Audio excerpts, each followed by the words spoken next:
نحمدہ ونصلی ونسلم علی رسولہ الکریم اما بعد فاعوذ باللہ من الشیطان الرجیم بسم اللہ الرحمن الرحیم۔ معزز سامعین کرام، آج کا ہمارا موضوع ہے ماہ محرم الحرام کی فضیلت اور اہمیت کے حوالے سے۔ تو ہم اس مہینے کی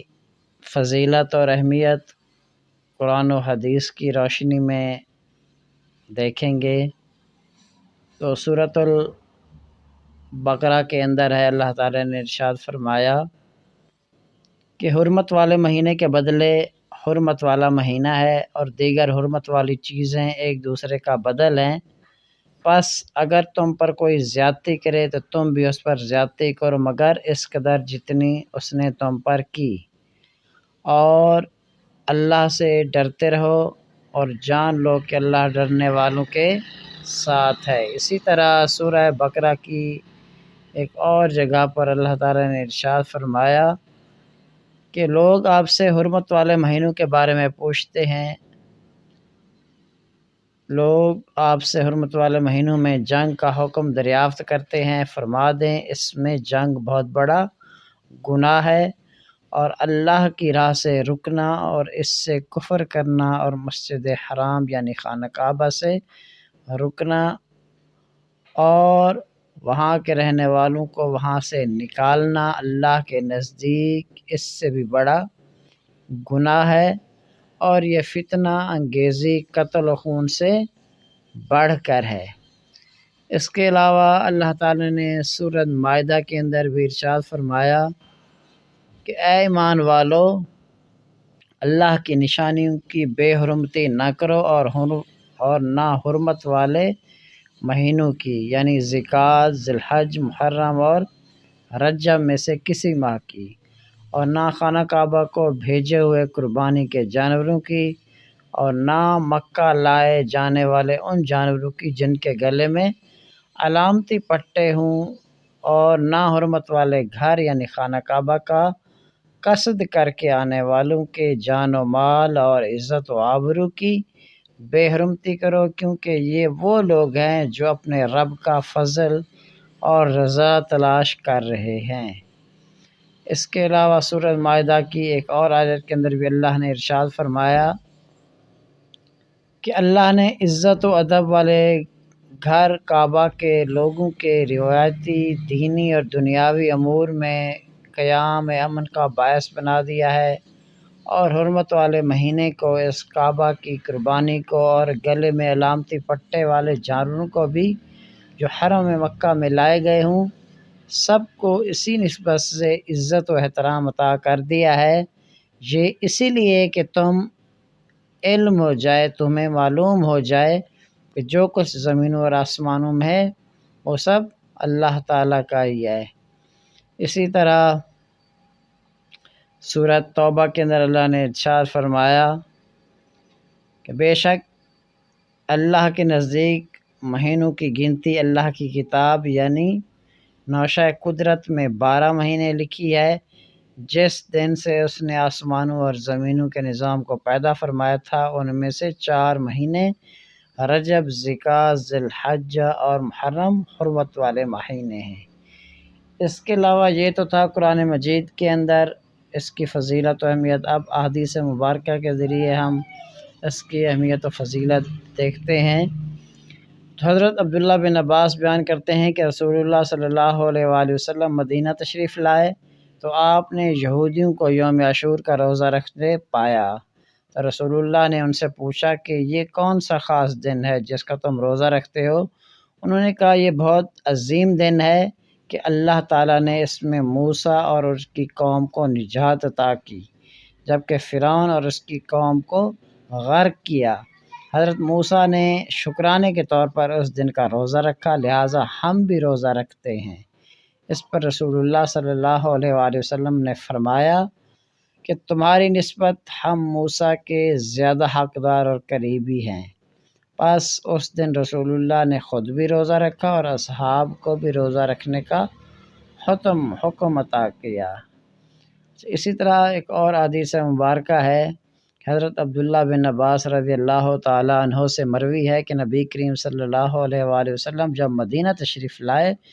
تو آپ نے دیکھا کہ یہودی یوم عاشور کا روزہ رکھتے، پس ان سے اس کی بابت دریافت کیا گیا تو انہوں نے کہا کہ اس دن اللہ نے موسیٰ اور فرعون سے نبی کو غلبہ اور نصرت عطا فرمائی، ہم اس عظیم کامیابی کی تعظیم و تقریب میں اس دن کا روزہ رکھتے ہیں۔ اس پر نبی کریم صلی اللہ علیہ وسلم نے فرمایا کہ ہم تم سے زیادہ موسیٰ کے حقدار ہیں۔ پھر آپ نے خود بھی روزہ رکھا اور اصحاب کو بھی روزہ رکھنے کا حکم دیا۔ اسی طرح ایک اور حدیث مبارکہ ہے کہ حضرت عبداللہ بن عباس فرماتے ہیں کہ جب رسول اللہ صلی اللہ علیہ وسلم نے عاشورہ کا روزہ رکھا اور اس دن روزہ رکھنے کا حکم دیا تو صحابہ کرام نے عرض کیا کہ یا رسول اللہ صلی اللہ علیہ وسلم، اس دن کی تو یہود و نصارہ تعظیم کرتے ہیں۔ تو آپ صلی اللہ علیہ وسلم نے فرمایا جب اگلا سال آئے گا تو ہم انشاءاللہ نامی تاریخ کا بھی روزہ رکھیں گے۔ راوی کہتے ہیں کہ ابھی اگلا سال آئے نے نہ پایا تھا کہ رسول اللہ صلی اللہ علیہ وآلہ وسلم وصال فرما گئے۔ اس حدیث کو امام مسلم اور ابو داؤد نے بھی روایت کیا ہے۔ اسی طرح ایک اور حدیث مبارکہ ہے کہ حضرت عبداللہ بن عباس فرماتے ہیں کہ میں نے نبی کریم صلی اللہ علیہ وسلم کو نہیں دیکھا کہ کسی دن کو دوسرے پر فضیلت دے کر روزہ رکھتے ہوں مگر اس روز یعنی عاشورہ کو اور اس مہینے یعنی ماہ رمضان کو ہمیشہ فضیلت دی۔ اسی طرح ایک اور حدیث مبارکہ ہے جس میں حضرت حفصہ رضی اللہ تعالی عنہا بیان فرماتی ہیں کہ نبی آخر الزماں صلی اللہ علیہ وآلہ وسلم ان 4 اعمال کو کبھی نہیں ترک فرماتے تھے: 10ویں محرم کے روزے کو، عشرہ ذی الحج کے روزے، ہر مہینے کے 3 روزے اور نماز فجر سے قبل 2 رکعات۔ اسی طرح اس حدیث کو امام احمد بن حنبل، نسائی اور طبرانی نے بھی روایت فرمایا ہے۔ اسی طرح ایک اور حدیث مبارکہ ہے، حضرت اسماء بنت حارثہ بیان فرماتی ہیں کہ رسول اللہ صلی اللہ علیہ وسلم نے انہیں ان کی قوم میں بھیجا اور فرمایا تم جا کر اپنی قوم کو اس عاشورہ کے روزے کا حکم دو۔ انہوں نے کہا میں نے عرض کیا یا رسول اللہ صلی اللہ علیہ وآلہ وسلم اگر میں انہیں دیکھوں کہ وہ کھانا کھا چکے ہیں پھر آپ کیا فرماتے ہیں؟ آپ صلی اللہ علیہ وسلم نے فرمایا وہ باقی دن کا روزہ مکمل کریں۔ اسے امام احمد بن حنبل نے روایت کیا ہے۔ امام حسیمی نے کہا ہے کہ اس کے رجال صحیح مسلم کے رجال کے ہے۔ یعنی اس حدیث مبارکہ کے علاوہ ایک اور حدیث مبارکہ حضرت عائشہ صدیقہ رضی اللہ تعالی عنہا بیان فرماتی ہیں کہ اہل عرب رمضان کے روزے فرض ہونے سے قبل یوم عاشور کا روزہ رکھتے تھے کہ اس دن کعبہ پر غلاف چڑھایا جاتا تھا۔ پھر جب اللہ نے رمضان کے روزے فرض کر دیے تو رسول اللہ صلی اللہ علیہ وسلم نے فرمایا تم میں سے جو اس دن روزہ رکھنا چاہے وہ روزہ رکھ لے اور جو ترک کرنا چاہے وہ ترک کر دے۔ اس حدیث کو امام بخاری، طبرانی اور بیہقی نے بھی روایت کیا ہے۔ اسی طرح حافظ ابن حجر عسقلانی اس حدیث پر تبصرہ کرتے ہوئے فرماتے ہیں کہ اس سے یہ ثابت ہوتا ہے کہ زمانہ جاہلیت سے ہی وہ کعبہ پر غلاف چڑھا کر اس کی تعظیم کرتے اور اس کی دیکھ بھال کرتے تھے۔ حافظ ابن حجر عسقلانی ایک اور مقام پر قریش کے اس دن روزہ رکھنے کی وجہ بیان کرتے ہوئے کہتے ہیں یوم عاشور کو قریش کا روزہ رکھنے کا سب سے یہ سبب تھا کہ شاید انہیں گزشتہ شریعت سے اس کو پایا ہو اور اسی لیے وہ اس دن کی تعظیم کعبہ پر غلاف چڑھایا کرتے تھے۔ حضرت ابو موسیٰ اشعری رضی اللہ تعالی عنہ فرماتے ہیں یوم عاشور کو یہود یوم عید شمار کرتے تھے۔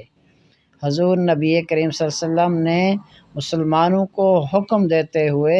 فرمایا تم ضرور اس دن کا روزہ رکھا کرو۔